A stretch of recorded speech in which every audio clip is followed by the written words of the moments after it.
Le ministre du Commerce, le fanfaron Kamel Rezig, s'est à nouveau fait taper sur les doigts après avoir communiqué officieusement à travers certains médias la liste d'activités commerciales à déconfiner.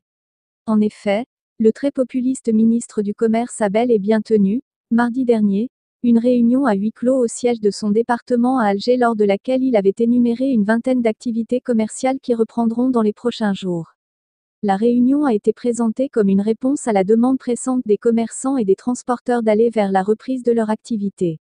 Mais le but de la réunion en question était d'établir une liste d'activités susceptibles de reprendre et de la communiquer dans un rapport au service du Premier ministre.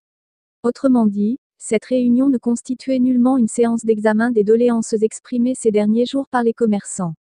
Mais voilà que le département de Kamel Rezig, qui aime faire les manchettes de la presse nationale en cherchant toujours à fournir un scoop, diffuse par des canaux non officiels l'information selon laquelle il est décidé de la reprise prochaine d'une vingtaine d'activités commerciales.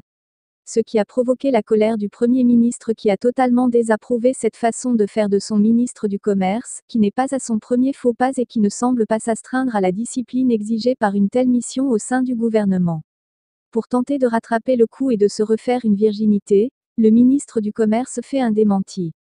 En réaction aux articles parus mercredi 3 juin dans certains titres de la presse écrite et électronique, qui font état de la réouverture de certaines activités commerciales, le ministère du Commerce dément ces informations infondées, écrit-il dans un communiqué laconique envoyé à la presse nationale dans lequel il poursuit en affirmant que le ministère du Commerce n'est pas habilité à trancher ces questions qui relèvent du ressort exclusif des services du Premier ministre.